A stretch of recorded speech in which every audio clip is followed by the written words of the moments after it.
You could be an Avenger. Oh, I'm not a superhero.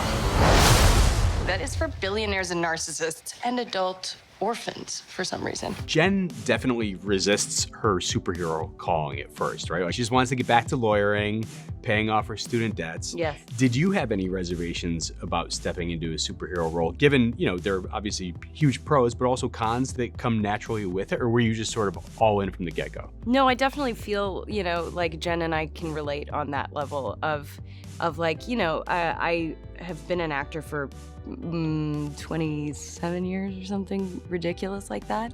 And I've always sought out character-based work and like stories that definitely don't have to occupy like a massive global space. It's about other things for me. So I'd always been a bit resistant to going into the big world of Marvel, not knowing, if I would be able to kind of do that same sort of work. But then when I read this script, I was like, this is so not what I expected. This is like a deeply human story. It's so funny and embarrassingly kind of like mundane in a great way, And Jen keeps like trying to pull the story into that direction. So I thought that tension was really cool. What kind of a resource was He-Hulk for you, Mr. Mark Ruffalo? Thank you for calling him that. did you pick his big Hulkish brain coming into this? I did. I picked his smart Hulk brain. Yeah, like we talked about everything, and he's just such an open person, and so much of what I learned from him was by his example, like him coming to set. He's played this character for 10 years and he never had any sense of like, I've figured this out. He really is constantly evolving that character and always pushing the boundaries of how funny he can be and how serious, scary, and all of that.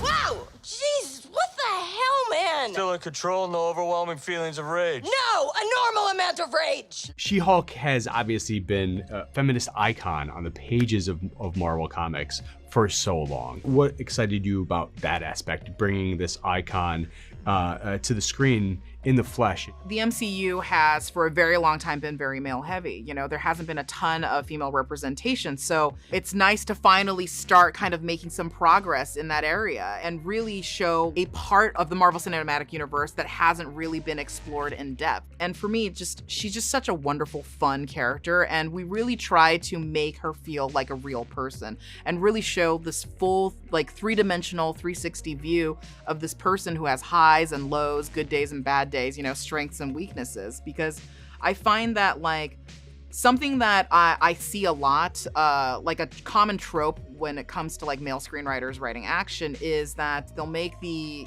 female action lead like badass. But that's it. There's no other adjective, that is her one trait. And guess what? Badass does not a personality make, there has to be other elements to this person because you're not doing us any favors just by making a different kind of one-dimensional character, I love the fact that the show is entertaining first and foremost, but it also is filled with these really interesting undertones about what it means to be a woman walking through the world. And we get to see some pretty interesting themes from a woman's perspective.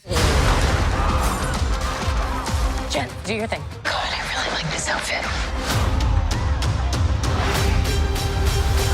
It's an interesting time for comic book stories right now. There was very, very understandable outrage recently over the cancellation of Batgirl, which I'm sure you heard about. I mean, with you guys debuting so quickly on the heels of that, how important is it that studios like Marvel and DC continue to develop and support female-led superhero stories? It is so hard to imagine the